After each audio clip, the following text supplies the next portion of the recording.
Mapalad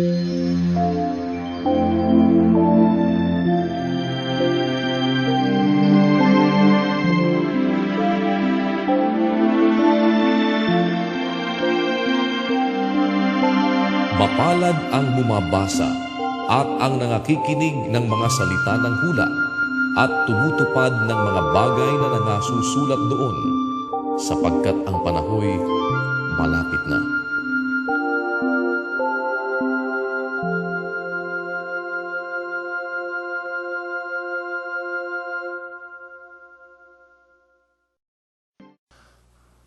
Ang aklat ng unang Korinto.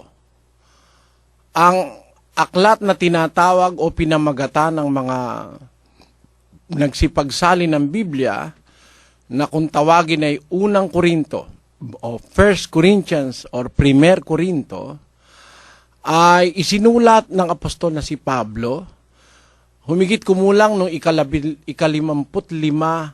AD o 55 AD. Isinulat ito ni San Pablo, most probably sa Efeso.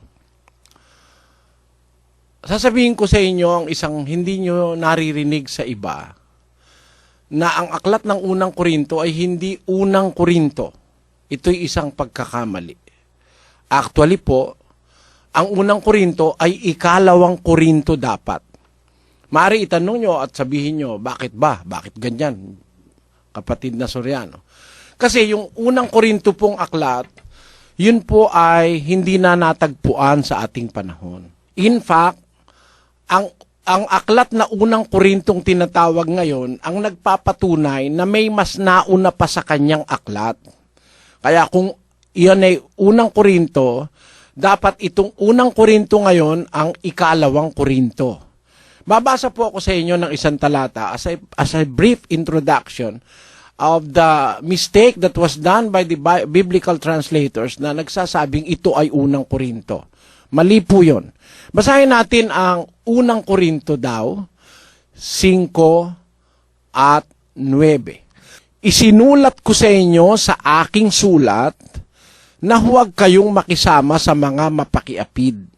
Tunay nga na hindi ang ibig sabihin ay sa mga mapakiapid sa sanlibutan ito, o sa mga masasakim at sa mga manlulupig o sa mga manamba sa Diyos-Diyusan, sapagkat kung gayo'y kinakailangang magsialis kayo sa sanglibutan.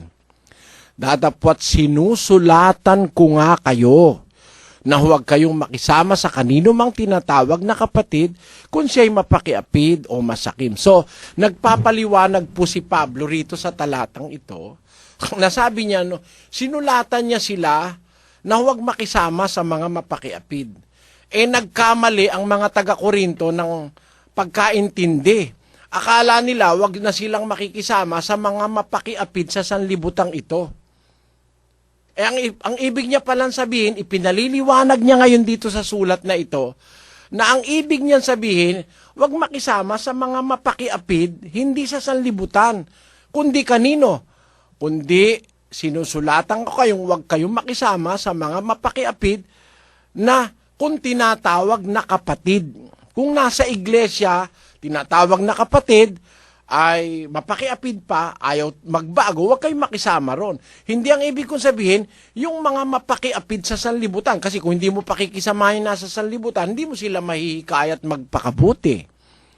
Ngayon, ibig sabihin, yung unang sulat ni Pablo sa taga-Korinto, hindi nila naintindihan. Kaya nagpapaliwanag siya sa kanyang ikalawang sulat. At ito na nga yung unang Korinto daw.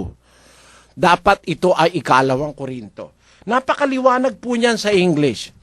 Sa 5:9 of 1 Corinthians it says, I wrote unto you in an epistle. So it is past tense already. I wrote unto you in an epistle not to company with fornicators. So there was a former epistle that was written by Paul to the Corinthians, which they misunderstood. And now he is explaining what he meant in that former epistle that he wrote. I wrote to you in an epistle not to company with fornicators, yet not altogether the fornicators of this world, or with the covetous, or extortioners, or with idolaters, for then must ye needs go out of the world. If that is the interpretation, that you must not company or keep company with fornicators it does not mean that of this world, because if that means of this world, then you must go out of this world. So what is the meaning of what he said? He is explaining in this present epistle what he had said in a previous epistle that he wrote. What is that, the meaning? Now I have written unto you not to keep company if any man that is called a brother or in the church be a fornicator. That is what he means. And he is explaining it into this present in this present letter to the Corinthians, that what he meant in the former epistle that he wrote, not to keep company with fornicators, it doesn't mean fornicators of this world or those outside the church. What he means is fornicators that are called brother or sister. They are already in the church, but they do not follow the instructions of the Lord. So they are still fornicator even though they are inside the church. So you must not keep company with them. What does this mean? Ano ibig sabihin nito? May nauna na pong sinulat si Pablo sa mga taga-Korinto bago itong allegedly 1 Corinthians. So, ito na po ang ikalawang sulat niya sa mga taga-Korinto. Gusto ko ring ipakita sa inyo na yung sulat sa Epeso, ikalawang sulat na po yun eh.